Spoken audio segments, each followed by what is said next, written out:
When I walked into the wood-paneled office for the will reading, I wasn't expecting much. My grandfather had passed away a few weeks earlier, and to be honest, we weren't exactly close. The room was quiet except for the low hum of the ceiling fan and the occasional shuffle of papers. My cousins sat upright in polished chairs, dressed like they were already counting their inheritance. I felt out of place, half curious, half just wanting to get it over with. The lawyer, a man with tired eyes and a calm voice, started reading the will. He listed off properties, bank accounts, and antique collections. My cousins gasped and smirked as they were handed keys, titles, and life-changing numbers.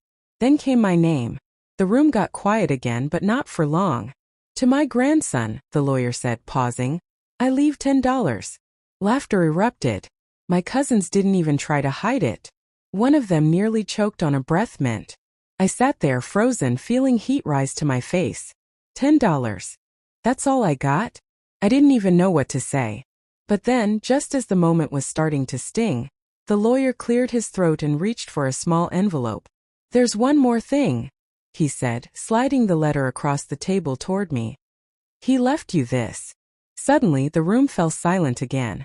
Everyone stared at the letter like it might explode.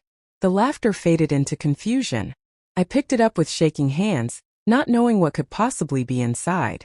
What could my grandfather want to tell me after leaving me just $10? That letter. It changed everything. I held the envelope like it might break apart in my hands. It was old, yellowed at the edges and sealed with a red wax stamp I'd only ever seen in movies. My grandfather's initials were pressed into it. Everyone watched me like I was holding some kind of hidden treasure, but no one said a word. The lawyer gave me a small nod, like he knew something I didn't. I slipped the letter into my coat pocket, too nervous to open it in front of everyone. The rest of the will reading went by in a blur. Jewelry, land, even a vintage car. All divided among the others. Meanwhile, my $10 gift sat in my hand like a joke. But that letter, it made no sense. Why leave me almost nothing, then follow it with something that clearly wasn't meant for the rest of them? After the reading, I stepped outside. The air was cool, and the noise from inside faded as the door shut behind me. I sat on a bench just around the corner from the office and finally opened the letter.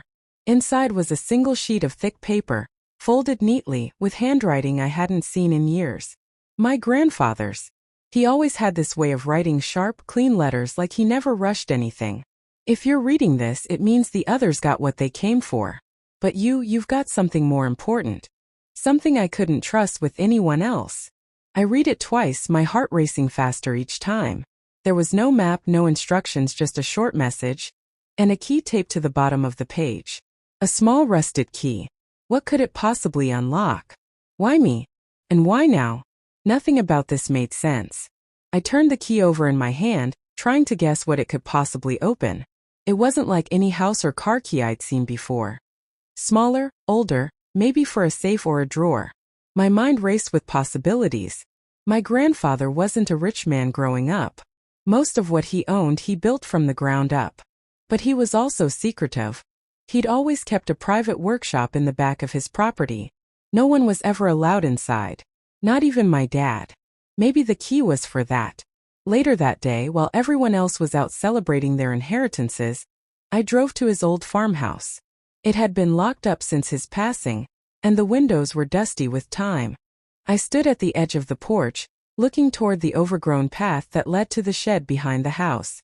That's when I remembered something. When I was a kid, he once told me, "There are things more valuable than money, but not everyone deserves to find them."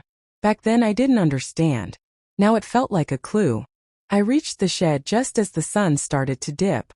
The door was still padlocked, but there was a small lockbox bolted beneath the floorboards. I knelt down, heart pounding, and pressed the key into the rusty slot. Clicked, but I hesitated. Meanwhile, my cousins had started asking questions. One of them messaged me later that night, saying they heard Grandpa left me something extra. How would they know? I never told anyone about the letter. Was someone watching me at the will reading? Or did the lawyer say more than he should have? Something about all this felt bigger than just inheritance. It felt planned, and maybe dangerous. The lockbox creaked open with a stiffness that matched the silence around me. Inside was a folded cloth bundle and a small black notebook, leather-bound and worn at the edges. My hand shook as I picked it up. The pages inside were filled with handwritten notes, sketches, dates, and names. Some I recognized from family gatherings, others I didn't. There were markings next to certain entries, strange symbols, even amounts of money. What was this? Some kind of ledger? Flipping through, one page caught my attention. My name. Right there, underlined twice, with a note next to it that read, "He's the only one I can trust. If anyone else finds this, it all falls apart." My breath caught in my throat. I wasn't sure whether to feel honored or terrified. I looked over my shoulder, half expecting someone to be standing there. The woods behind the shed were quiet, but the air felt heavier now. The kind of quiet that doesn't feel right. The bundle wrapped in the cloth turned out to be an old flash drive tucked between documents, some legal-looking, some coded. Nothing made sense yet, but I could feel the weight of it. Whatever my grandfather left me, it wasn't about money. It was something deeper. Maybe something he'd been hiding his entire life. That night, my cousin Riley showed up at my apartment. No call, no warning. Just stood at my door with a strange look in his eyes. He smiled, but it didn't feel real. "So, heard you got something after all," he said, stepping inside without waiting for an invite. "Mind showing me what it is?" I didn't answer. I couldn't, because right then I realized I wasn't the only one who knew about the key. And I definitely wasn't the only one looking for answers. Riley's eyes scanned the room like he was searching for something specific. I stood frozen near the kitchen, the black notebook hidden in my backpack just a few feet away. He moved casually, but I could feel the tension in his steps, like he wasn't here just to talk. "I always thought Grandpa played favorites," he said, almost whispering. "But I never imagined he'd leave you the good stuff. So where is it?" I forced a shrug, trying to sound relaxed. "You saw the will. I got $10.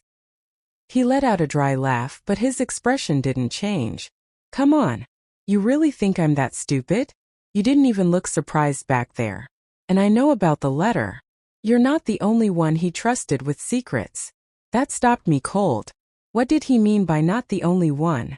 Before I could ask, Riley reached into his jacket and pulled out a folded paper, almost identical to the one I had received. He tossed it onto my table. I unfolded it with shaking hands. The handwriting was Grandpa's again. But this message was different. "If you're reading this, you're already too close. Trust no one, not even family. Especially not him." I looked up and Riley was watching me carefully. "He told me the same thing," he said. "But here we are." My mean spoon. Why would Grandpa send conflicting messages? Unless he wanted us to find each other. Or worse, wanted us to compete. Suddenly, the flash drive in my bag felt like more than just a clue. It felt like a target. And if Riley had a letter too, who else did? This wasn't just about inheritance anymore. It was about something hidden, something people were willing to lie or worse for. And I was right in the middle of it. I stood there, heart racing, staring at Riley across the room. 2 letters. 2 warnings. But one truth. Our grandfather had planned all of this. He knew we'd end up here, facing each other with questions and doubts. I reached into my bag slowly, pulling out the flash drive and placing it on the table between us. Riley's eyes narrowed. "You want to know what he left us?" I said. "Let's find out together." I plugged the flash drive into my laptop, half expecting it to fry the system or trigger some hidden message. Instead, a simple folder popped up. Inside, dozens of scanned documents, photos, and a video file labeled "For you both." I clicked play. There he was. My grandfather, older than I remembered, sitting in that same shed where I found the box. "If you're watching this, you figured it out," he said. "Good. You were never meant to fight over money. I gave the others what they wanted, things. But what I'm leaving you is truth." He leaned in. "There's a fund. Something I started years ago, off the books, for something bigger. Clean energy tech. It was stolen, buried under fake names, companies. I've hidden the access codes in this drive. But I didn't trust one person alone. I split the clues between you. Only together can you unlock it." Riley looked at me, stunned. No smugness this time, just silence. We opened the notebook and compared it to his letter. The codes aligned. But just as the final password was entered, a new window appeared. "Third user required." I blinked. "What?" I whispered. Riley looked pale. "You don't think?" A knock hit the door. One I didn't expect. When I opened it, I froze. It was her. Someone we both thought we'd never see again. I stood frozen at the doorway. It was my cousin Emma, someone who'd vanished from the family years ago after a falling out with our grandfather. Everyone thought she'd cut ties for good, moved across the country, started over. But here she was, holding an envelope in one hand and a small silver key in the other. "I got a letter too," she said quietly. "He told me I was the third piece." Riley and I exchanged a stunned glance. None of this had been random. Our grandfather had known exactly who to trust. He saw through the noise, through the greed, and gave the real legacy not to the richest or closest, but to the three of us who had been cast aside in different ways. Together we entered her code. The screen unlocked. Files spilled open, details of clean energy patents, offshore accounts tied to shell companies, and evidence of people who tried to steal it all. Our grandfather had been working in secret, building something real, something that could help people.